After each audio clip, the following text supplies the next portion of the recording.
We are seeing more of these abortion denials for pregnant minors in the state of Ohio. This is the expected outcome of what Republicans are doing. No matter what they say about this is regrettable or this was not our intent, this was the predictable and expected outcome of the states that are going hard against abortion now that Roe v. Wade has been overturned by the Supreme Court. We had a story like this about 6 weeks ago, and now we have at least two more. Cincinnati.com from the Ohio Capital Journal reporting two more pregnant minors who were raped were denied Ohio abortions. These are disgusting and sickening circumstances.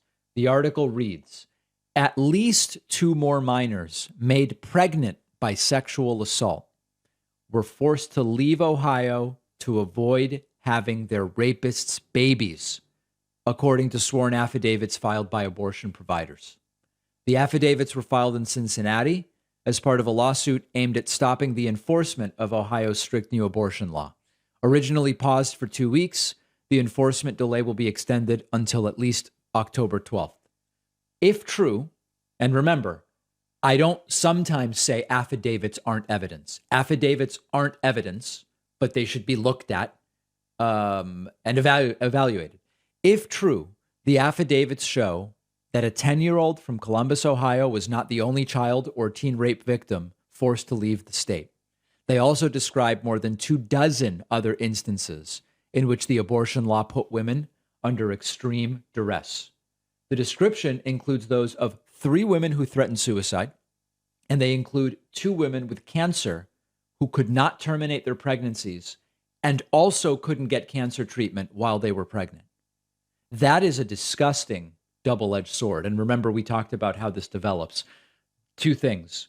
They can't get the abortion because of Ohio abortion law, and they can't get the cancer treatment because the cancer doctors are scared that the cancer treatment could cause a miscarriage and that they being the doctors, could be charged for facilitating an abortion.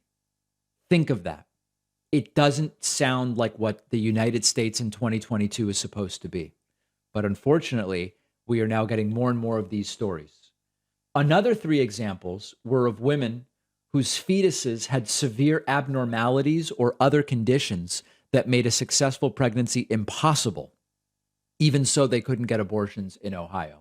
You know, one of the things that's often said in opposition to abortion being legal in most cases is these mothers shouldn't be allowed to play God with people's lives. Who are other people to make decisions about other people's lives? And, you know, the truth is that decisions about other people's lives are made all the time and are often made at the end of life. And at the end of life, when it is identified that there is no brain activity and no possibility for the recovery of brain activity, quote, other people make decisions about those lives. And yet, when you have fetuses where there is no brain activity, they will not develop normally. These Republicans say, no, the mothers shouldn't be allowed to make decisions in those cases. It's absolutely horrifying. So you've got situations where you've got the potential for dead moms and then orphans, if even the mom survives long enough to give birth, if even the fetus survives. And you've got moms being forced to, quote, give birth, although to call it that is a bit of an exaggeration or a misnomer, to dead fetuses. And this is truly just the tip of the iceberg. Many of these stories will never even become known. And we have to ask, who benefits? Who is it good for women to be forced to stop cancer treatments, to travel out of state, to get an abortion, and then to come back and continue cancer treatment? Who benefits from that? Who benefits from that? And remember, they would talk about the Obamacare death panels. These are the real death panels. You know, you had Sarah Palin going around, death panel this, death panel that, didn't exist. And by the way, it is actually the denial of healthcare services altogether that could be argued to be the real death panels. This is by design. Now, I know Republicans will say it is not by design. We're not trying to create these situations, but it is predictable.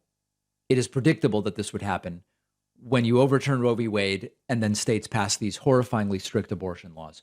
What's the end game here? That's my question to you. What is truly the end game for Republicans? Is it just to continue having situations like this? Or is it that they believe these types of situations will get people to rethink their behavior in some way? I don't actually know what the end game is. But what we do know is that banning abortion doesn't eliminate abortion. That has been widely studied, and we know that. So find me on Twitter at dpacman and answer me the question, what is the end game here?